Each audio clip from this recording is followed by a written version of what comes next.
He's been under lock and key in Israel ever since they kidnapped him 3.5 years ago.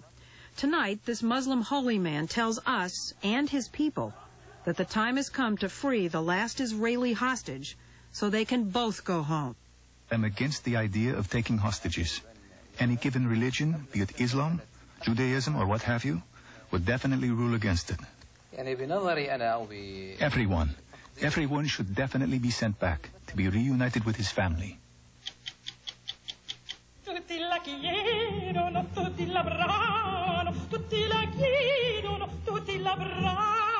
Explain something. All of the opera stars that I've heard about are, the gentle way to put it, I suppose, is hefty. You or Pavarotti or... I have pondered this. What's the connection between being overweight and having a great voice? Well, what is it? I don't know. There's no need of you fussing or anything. He said, you've got to get out. We cannot sell a house with you in it. Well, I went for the telephone. He pushed me back in the chair, grabbed the telephone away from me. You are not calling anybody. Make up your mind, you're getting out of here. That's my own personal grandson. Did you tell your daughter, Norma? I said, do you know what your son did to me tonight? Ma, he's my son. Norma, I'm your mother.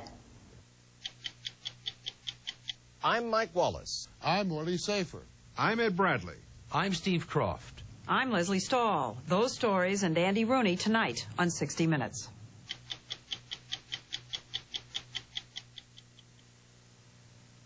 The forgotten hostage is Rana Rod, an Israeli Air Force navigator who was captured by Muslim guerrillas in southern Lebanon 6 years ago. When Terry Anderson and the other Americans were freed last year, Israel had every reason to believe Rana Rod would come out with them. He didn't. He's still there, believed to be alive, still a prisoner. While the hostage crisis is over for the United States, the Rana Rod case remains a national obsession in Israel. The government there feels his best chance for freedom is a hostage swap. The man the Israelis want to trade for Rana Rod is Sheikh Abdel Karim Obeid, once one of the leaders of Lebanon's Hezbollah. Israel claims Obeid was directly involved in terrorism and hostage-taking right up to the moment in July 1989 when its commandos snatched him from his bed in the Lebanese village of Jibshit. Ever since, he's been a prisoner in Israel. It was almost unheard of that the Israelis would allow a reporter within miles of their most important prisoner, but they did. And he wasn't reluctant to talk to us. Looking at us was another matter. I have to apologize. I'm a religious person. I'm not used to looking into the eyes of a lady. Obeid spends his days in a jail cell, but he's fit. He has a good sense of humor. And he knows full well how completely his future is linked with that of Rana Rod. As I understand it, neither one of us is going to be released until the other one is released. And this means that in spite of the fact that we are so far apart in our viewpoints and our goals, there is this one thing that ties us together. The events that would forge that link began on October 16, 1986. Navigator Rana Rod and his pilot were on a bombing run over South Lebanon. Incredibly, a local cameraman was rolling as their jet was engulfed in flames. The two Israelis ejected. Their parachutes are the two dots in the middle of the picture. Israeli helicopters managed to rescue the pilot, but Rana Rod was captured by Lebanese guerrillas. After almost 3 years of fruitless efforts to win his release, Yitzhak Rabin, then the Israeli defense minister, now the prime minister, decided something dramatic had to be done. I ordered the abduction of Sheikh Obeid. Why I did it? Why? To have a better card for the exchange. Didn't work. I did it. Didn't work? It didn't work so far. In the Middle East, not everything is done quickly. The decision to kidnap Sheikh Obeid was instantly criticized in many quarters, including official Washington.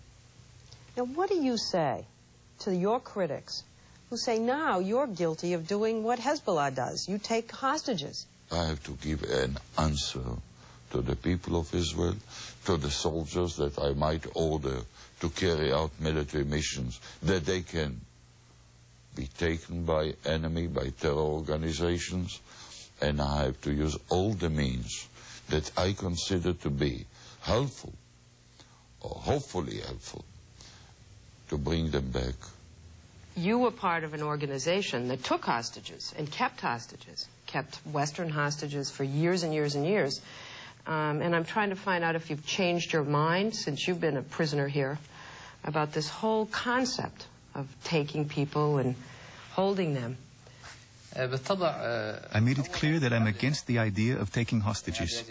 Any given religion, be it Islam, Judaism, or what have you, would definitely rule against it. So I'm against it. Against it, starting with his own case. In our interview, he made an extraordinary, direct appeal to Hezbollah to accept Israel's offer of a swap. To all those who are actually holding on to the navigator, I'm addressing my brothers in Lebanon. If it's correct, what you read in the papers, and the Israelis are really serious about it, you, my brethren, should act swiftly and shouldn't drag on your feet endlessly. We've had enough of this talk. It's time for action. Obaid's children have made appeals for his freedom. If they get to see this interview, which is likely, it'll be obvious that their father's captivity is worlds away from the grim conditions faced by the Western hostages and perhaps Ron Arad. How are you treated? The people who are in charge of you, are they brutal? Are they kind? From my perspective, the way they've treated me has been good. Let my family know, my father, my mother, my wife, my children, that I'm in good condition, in good health, and I do not suffer from any hardship. But Ron Arad's mother, Batia, his wife, Tommy, and his 7-year-old daughter, Yuval, have had no such assurances. Tommy Arad thinks there should be more parity in the way her husband and Sheikh Obaid are treated. You know, we interviewed him yesterday. Yes, I know. Yeah. And I heard that you didn't like that idea too much. It's very difficult because when I thought about his wife, I cannot identify with her. You do? Yes, I can. She's a wife and he has children. From this program, she will know that her husband is in a good shape. He's healthy. I don't know if my husband for sure is alive or what is the condition. I don't know about him, nothing. Tommy Arad has heard nothing, no word for more than 5 years. It's been that long since she received the first and only photo of her husband in captivity. I look at his eyes, and he was sad, and he was prisoner. You see that he is prisoner. He's not the person I saw at home. And you could just read it in his face, his body. Yes, I saw it, and I saw the eyes telling everything. Sheikh Obaid's eyes and circumstances tell a different story. Do you get to watch television? Can you listen to radio? Do you know what's happening around the world? There is no television. There is no radio permitted. There are newspapers. We get newspapers a little bit late, sometimes about a month late. So do you know that we have a new president, President Clinton, in the United States? Yes, I'm aware of it. Not out of newspapers, but actually I heard it from one of the interrogators who told me about it. Are they trying to change your mind? Are they trying to influence your views? I don't think you can call it an attempt to make me born again. Born again, he is not. His group, Hezbollah, is a terrorist organization, and Israel says it has proof that he was personally involved. It has been reported that the planning and execution of the kidnapping of Colonel Higgins, the American colonel who worked for the United Nations peacekeeping force, took place with you, and that your direct involvement has been proved. I would like to beg your pardon for referring to what you're doing as not so much a television interview, but an interrogation. But in spite of this, I would like to answer your question. I wasn't privy to anything having to do with either the planning or actual carrying out of the event that you described. Higgins' captors executed him and released a grisly videotape of his body hanging from a noose. No matter what Obaid says, Israel insists it has proof that Higgins' kidnappers used his apartment as a safe house, that Obaid was in on the crime. Tell him I'm not trying to interrogate him. But that we do have pictures of him before he was taken prisoner, in which he is exhorting his people to go after the Israelis and to kill, and he gives very fiery emotional speeches about destruction of Israel and so forth. He admits he did that, right? We have tape of it. Yes. I do not try to deny the fact that I have been and still am supportive of military operations against Israel in Israel. So when you go home, if you go home, when you go home, will you continue to preach the destruction of Israel? Yes. The answer is definitely yes. Sheikh Obaid's village, Jibsheet, is right over there. It's less than 20 miles from here, and I can actually see it. I don't know if you can see it with the camera because it's pretty hazy today. But that is one reason that the Israelis chose Sheikh Obaid as a target, because he was so close. Lebanon is also where Ron Arad is probably being held, and it's where Terry Anderson and the other American and Western hostages were held. The fact that Terry Anderson and all the others are out of Lebanon and Ron Arad isn't is a real source of bitterness and anger on this side of the border. No doubt that we are disappointed that all the efforts of the United States and all the international community, including the UN, ended for all practical purposes. Well, to me, the case is not closed, was never closed. Uri Lubrani is Israel's chief hostage negotiator. He says that by releasing a large group of Hezbollah prisoners last year, Israel started the process that ended in freedom for the Americans. We had great hopes that the dynamics of this release would be culminating in the release of Ron Arad, and this was not to be. And to me, this was a terrible, terrible disappointment. We went to ask Terry Anderson himself about Israel's contribution. Is it fair to say the Israelis jump-started the process? It's fair to say that the Israelis cooperated, for which I'm grateful, and that they were as interested as anybody else in moving it forward. Israel feels the United States government should also have been grateful. When President Bush welcomed Anderson and the others home, he declared the hostage crisis over. And while publicly thanking Syria and Iran, he didn't even mention Israel's role. I think perhaps there could have been a good deal more gratitude expressed at the time for their cooperation. Couldn't have gone forward as smoothly or as quickly without them. Now Israel is trying to move things forward again.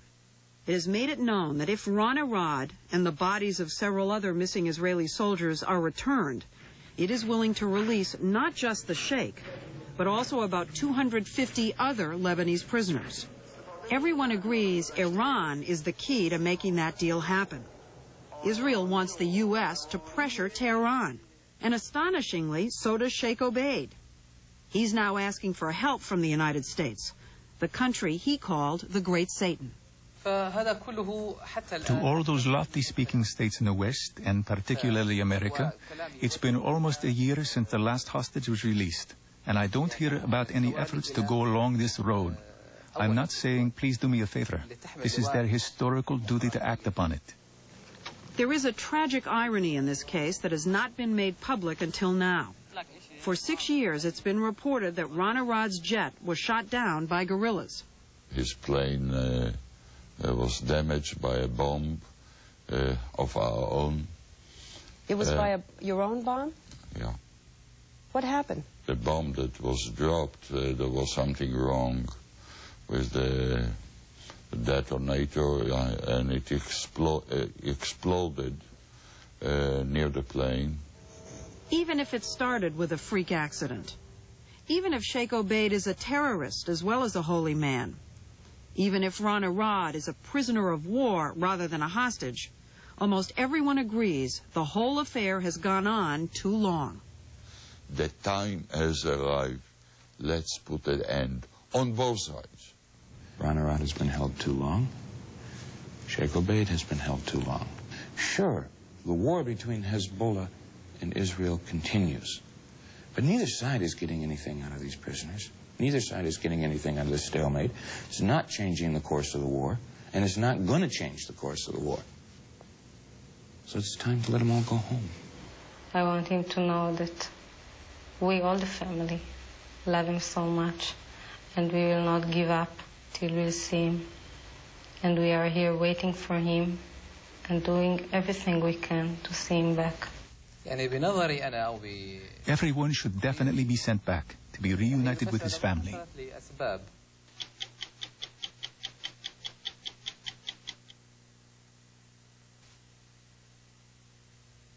Say opera star, and ordinarily you think of an imperious, tempestuous, glamorous figure, swathed in sable and awash in adulation.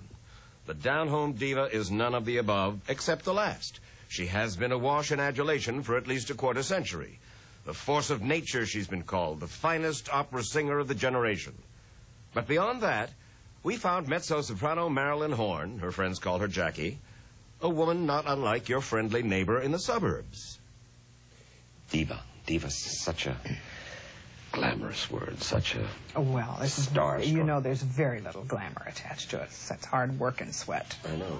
And I mean sweat.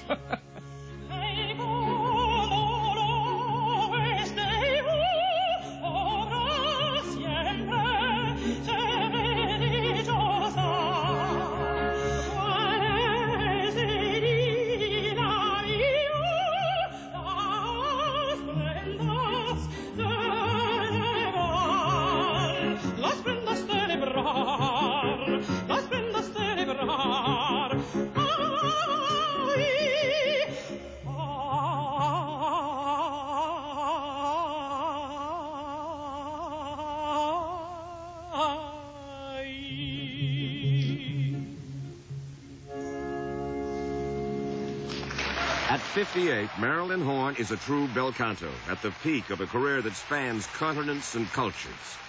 These Parisians salute an American diva as they would their own. But they don't know what a sassy, sometimes brassy, sometimes business-oriented a prima donna she really is. You've done 1,300 concerts. Yeah, I think at least. 1,300 recitals. Recitals. That's only recitals. Think of all the concerts with orchestra. Okay, now wait. Yeah. And your fee, you're going to get mad. Your fee is said to be, I don't know, 35, 45, in through there. So I multiplied 1,300 times 35 or 45,000 bucks. That comes to $50 million. You're dreaming. You think I got that much money for all 1,300? Oh, this When was... I first started out... What'd you do it for? By the time I paid my accompanist and paid the airfares and the expenses and the agent's fee, I was out of pocket. No. Absolutely. Absolutely. She's a huge success now and a workaholic, obsessive about her career. You don't wish you could have had a normal family life? Sure. Lots of times. Oh, no. Come on. Sure. I mean, given the choice. Sure. I don't know if I would Between Marilyn Horne, the diva, and Marilyn Horne Lewis, the mother. Don't talk to me before I'm going to a big performance. Because in that moment, I will tell you absolutely that I would like to have a normal life.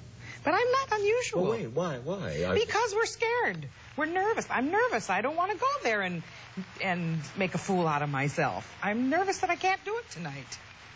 So it's not that you yearn to be a mother, it's that you yearn not to have to put yourself on the line that night. At that moment, before the performance, it's putting myself on the line.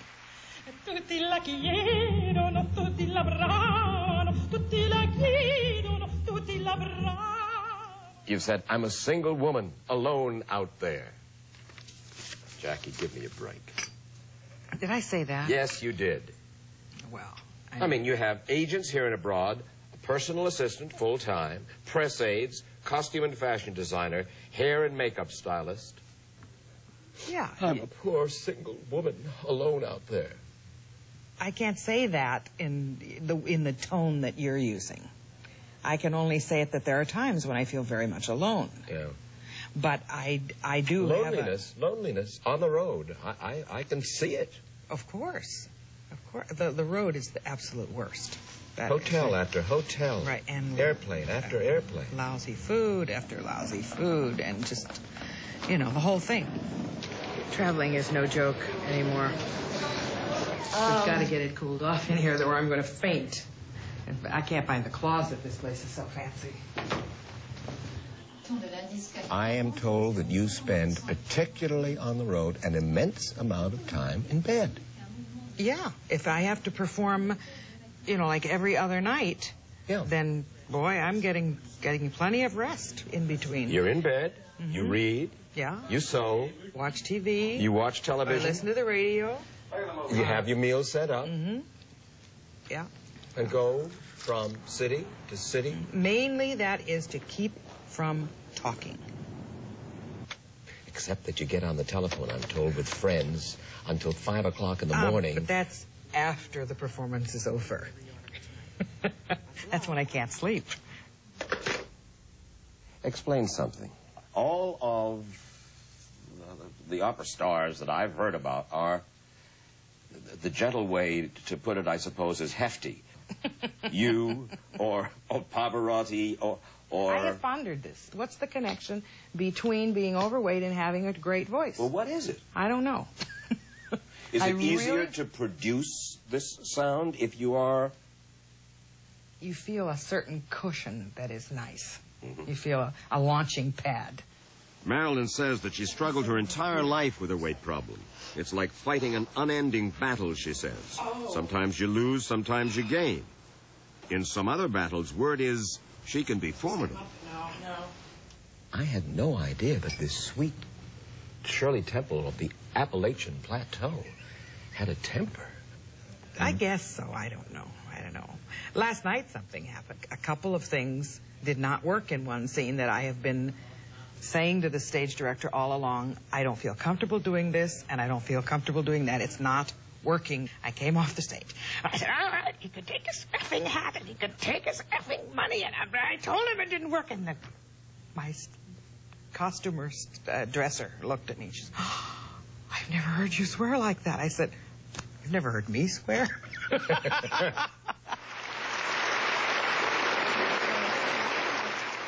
The Royal Opera House in London.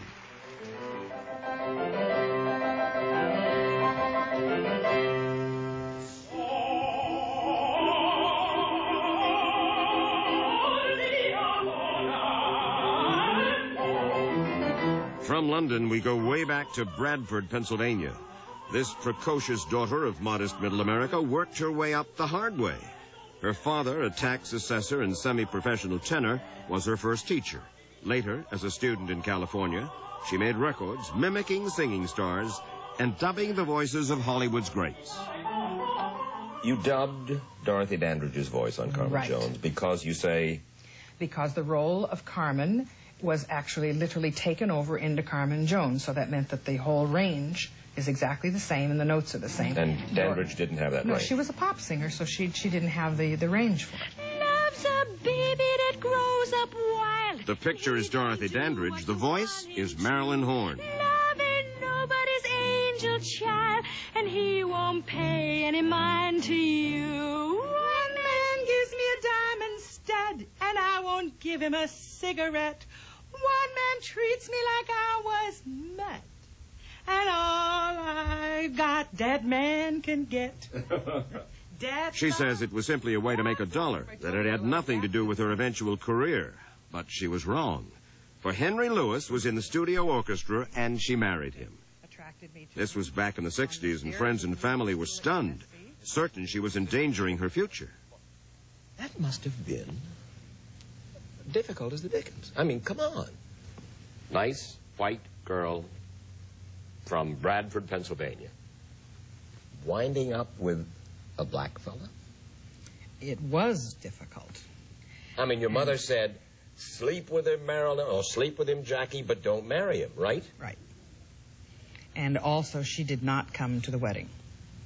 Oh, that I didn't know. Dead set against it. Dead set against it. Your father? He was dead by then. I stayed at a friend's, and called my mother and asked her if she would please reconsider to come to the wedding. And she said no. It's still kind of tough for you, isn't it? I mean, as you tell the story, I said... Yeah, and I think, in fairness to her, it was the big unknown.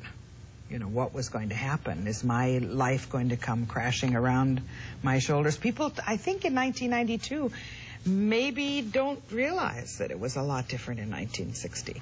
But... How long before they became friends? About 2 weeks. Really? And out of that came Angela. Yes. A fabulous, fabulous young woman who... Whom you neglected because you were off on the road. I didn't neglect her that much. I Come truly... on, Marilyn. No, I know I neglected her at times. If you want to use the word neglect, I don't find it a great word. Sorry. I had to go and do what I do, and occasionally it meant that I had to be away from Angela. But I can't say that I was a total washout as a mother, believe me. See, I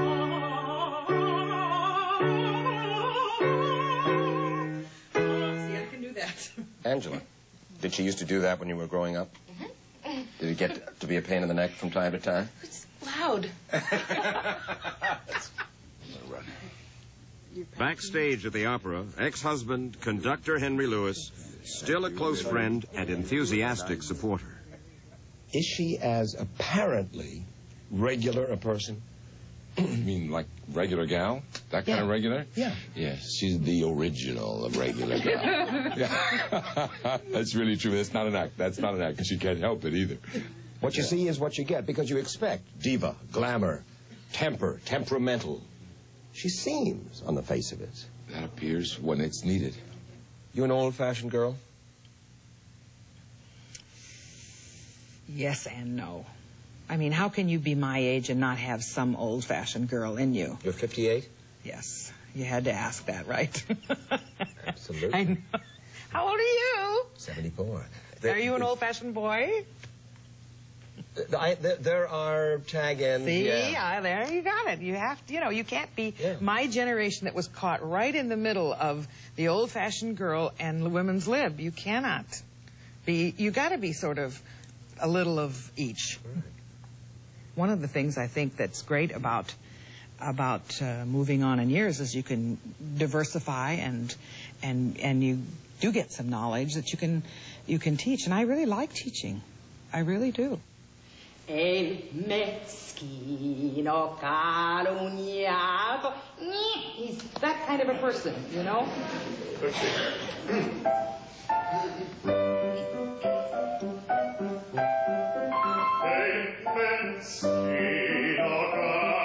Excuse me, I'm sorry, sweetheart. When you start this, I feel like you hesitate instead of coming right in.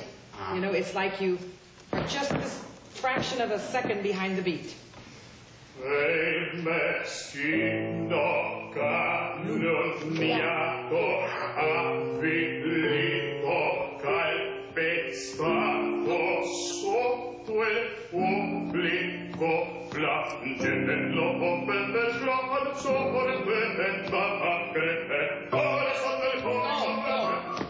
Go now, just go. Marilyn Horne giving her savvy, giving her heart to a promising talent. You're in the home stretch. She follows in the tradition of Callis and Sutherland, Sills and Tebaldi. And what's next?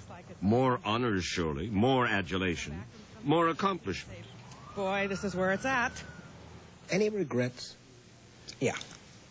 I wish I'd been a really great tennis player.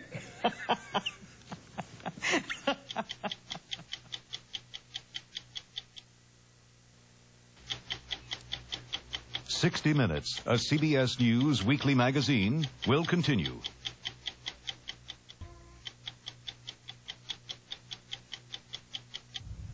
They are mainly family crimes, in which there were 210,000 victims last year. And those are just the reported cases. The true number could be 10 times that. Older Americans being abused physically, mentally, and financially. Americans over 65 in this country own homes worth at least $1 trillion. That house is often the only asset they have. And despite infirmity and illness, they want to stay in it, afraid of the anonymity of nursing homes. But the cost of being looked after at home can be staggering. The answer for many is to hand the house over to someone who promises to look after them for the rest of their life. It's the perfect setup for abuse by lawyers, healthcare workers, and most often and most cruelly by family members. But if you can't trust your children...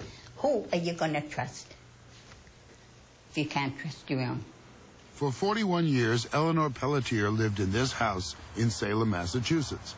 When she deeded the house over to her daughter, she thought she was going to be taken care of for the rest of her life. 3 years ago, she got an eviction notice.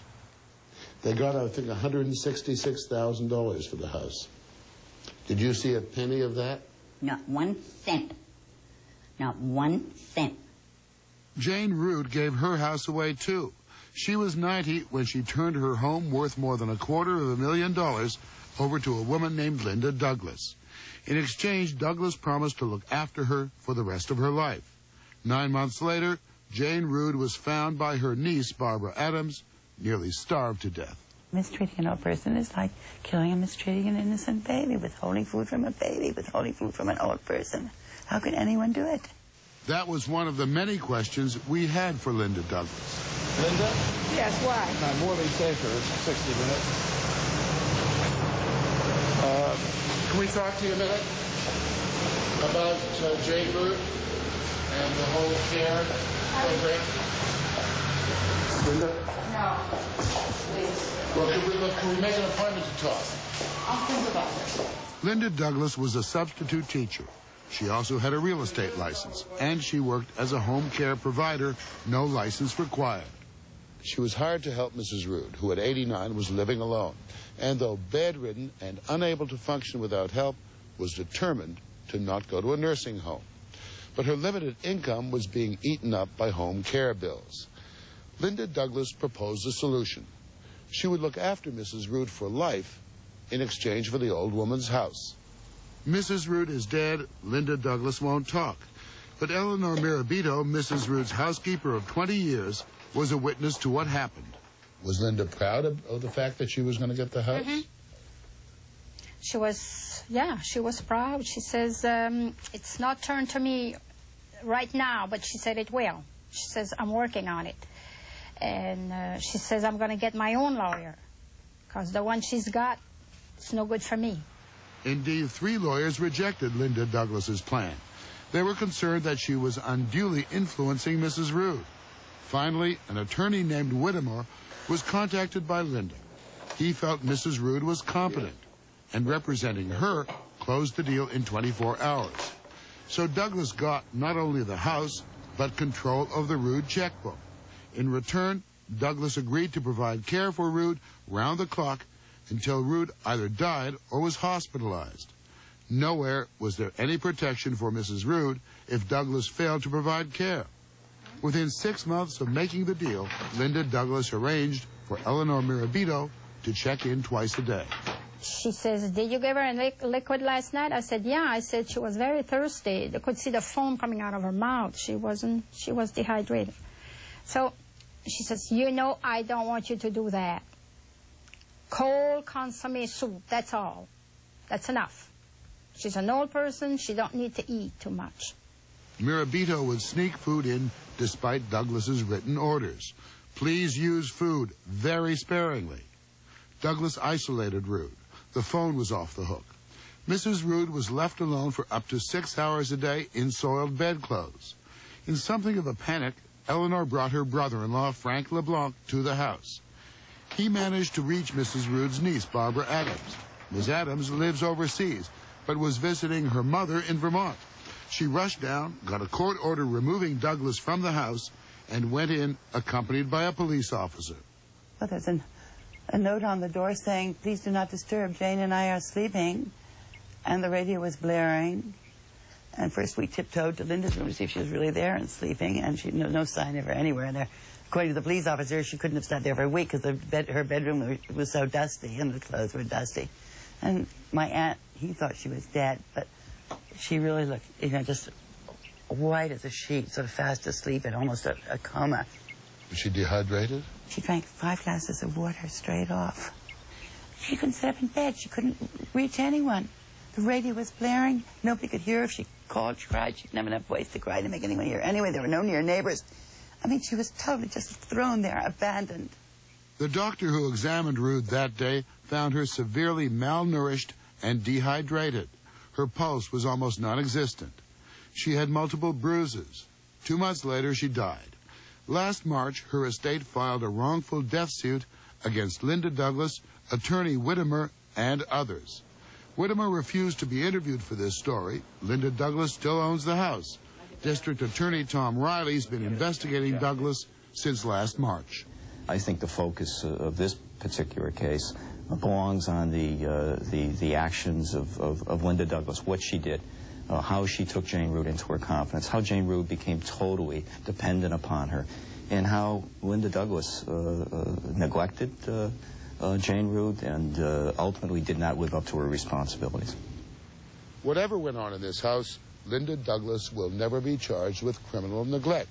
In Massachusetts, it is against the law to neglect an older person in a nursing home, but not in a private home. Would it be fair to say that this kind of crime against the elderly has been pretty much neglected by law enforcement over the years? Well, I think it's been neglected by society. This is not unlike child abuse. It's not unlike domestic violence. And we're finally catching up to the fact that our elders have been abused in a physical way and a financial way for a long time, and we're finally beginning to do something about it. Is it a law enforcement problem? It's a problem for all of us.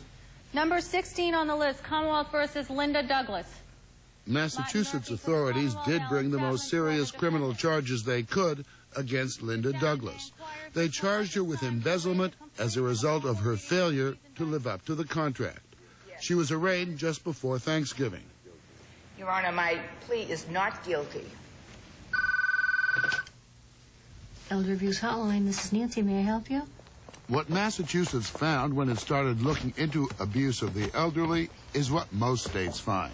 I understand you've had a lot of problems, huh? Oh, have I? Yeah, financial exploitation. Yes. Yeah. That about a fifth of all abuse cases involve financial exploitation, and that it's the great unreported crime. There's fear and there's shame. There's the fear of retribution. There's the fear of losing the services of someone that you're dependent upon. That's all you have, and you're willing to put up with the abuse. Most often, that someone an older person is dependent on is a member of the family. That's the case of Eleanor Pelletier. She's 80 years old, and though no crimes were committed, the state found she'd been emotionally abused by her own family, particularly by her grandson, after he served her with an eviction notice 3 years ago. And I had a social worker for 2 years, and she kept me from committing suicide, believe me. You really thought about suicide? I did. I said, what else have I got? By 1980, Eleanor was living on Social Security. Her husband was dying of cancer. They owned their two-family house on Thorndike Street outright, but couldn't afford necessary repairs like a new roof. Their solution was to give the house to their daughter Norma and her husband Bob. Eleanor says in return, her daughter promised to let them live in their home rent-free for life. A verbal agreement. There was nothing in writing. That's where the whole mistake was. I guess when you're dealing with your own children, you don't feel it's necessary. We didn't think of a lawyer. See, my husband was so sick with cancer and everything, you don't think of those things, you know? For years it worked. Her grandson, Norma's son, Robert Mulvanity, moved in and made the needed repairs. Unknown to her, the house had been deeded over to him. In 1989, he wanted to sell, wanted to move to a better neighborhood. But there was one obstacle, his grandmother. He spoke to her on her 77th birthday. There's no need of you fussing or anything. He said, you've got to get out. We cannot sell a house with you in it. Well, I went for the telephone, so to call my next door neighbor. He pushed me back in the chair, grabbed the telephone away from me.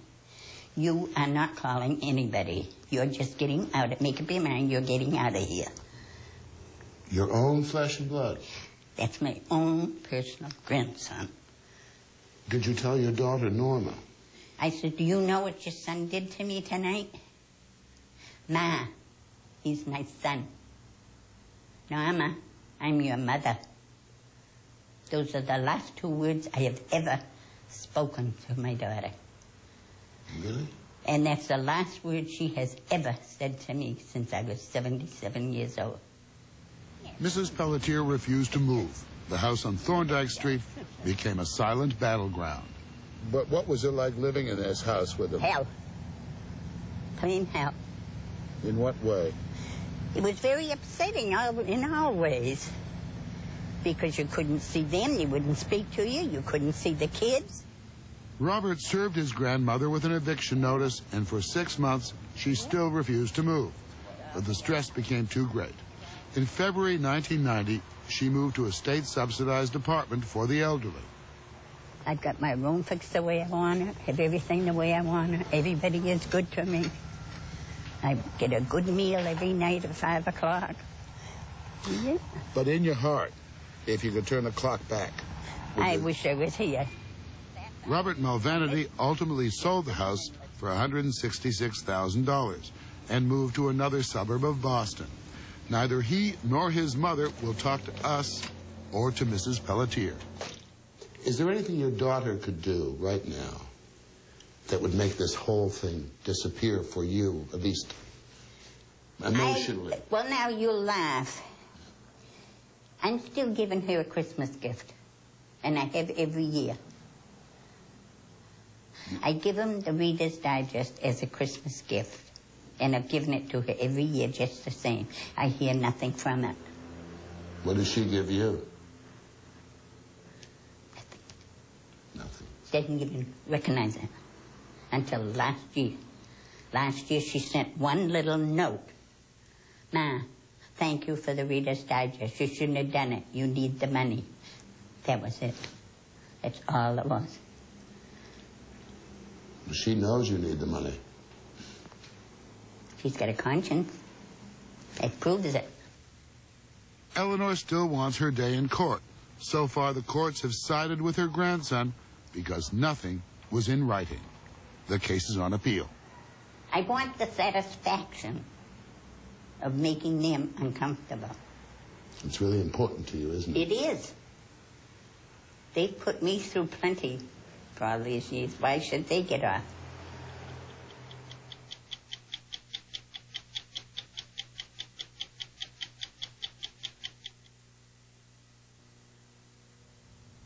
Once again, a few minutes with Andy Rooney. That's Andy, R-O-O-N-E-Y. I make my living using the English language. It's sort of complicated, but I like the language a lot. I want you to look carefully at these products. What do the names of all these things have in common? Handy Wrap, Quick, Whisk, Fantastic, High Dry. Every one of these has a name that's deliberately misspelled. Why do manufacturers think that misspelling a word makes a good name for a product? Does a board of directors sit around a big oval table and decide to call something a fun pack and spell pack P-A-K instead of P-A-C-K? Does this stuff really sell better than it would if they spelled it correctly? Do they think it's cute? Funny? What do they think? Ziploc. Would it have cost more to put a K on lock? It seems as if the word light is on half the things you buy these days. Will someone tell me what's so attractive about something light? When I think of light in relation to food or beer, I think of tasteless. Miller can't make up its mind how to spell light. This is their light beer, L-I-T-E, and so is this, L-I-G-H-T. I'm waiting for them to come out with a heavy beer. I'll have a Miller Heavy, H-E-V-Y. Right is like light. They think it's amusing to spell right, R-I-T-E, and tight, T-I-T-E. This is good stuff, but why T-I-T-E? There's several organizations in this country demanding simplified spelling. They want words spelled phonetically. Phone would be F-O-N-E, knife, N-I-F-E. I'm not for change. English, for all its faults, is the best language in the world. We're lucky in that regard. George Bernard Shaw said, no language that pronounces C-O-L-O-N-E-L, colonel, is perfect. But English has by far the most number of words in it. People in other countries all use it as their second language. There are more Japanese who speak English than Americans who speak Japanese. Not because we're ugly Americans or because the Japanese are smarter. It's because English is a better language. We should keep it that way, right? That's R-I-G-H-T. And now the mail. Our story 2 weeks ago about Woody Allen and Mia Farrow's custody fight and the charges of child molestation brought a slew of mail, most of it more angry at us than at him. For instance, one viewer said, "You should be ashamed of yourself. 9 times out of 10, 60 Minutes is a bunch of trash. I only turn the program on at the end to watch the old curmudgeon, and you know who that is." Followed by, "If you insist on contaminating the airwaves with celebrity slop and wasting our time with a Woody, at least make it Woody Woodpecker." There were also several viewers who said more or less what this viewer said. Allen's rights shouldn't be based on hysterical molestation charges, but on whether he's mature enough to be a father. Mia's mistake was not noticing that Woody was just another one of her kids. And finally, there was a viewer who said, "If the father of my children had an affair with my young daughter, he wouldn't be on 60 Minutes, he'd be dead." I'm Steve Krupp. We'll be back next week with another edition of 60 Minutes.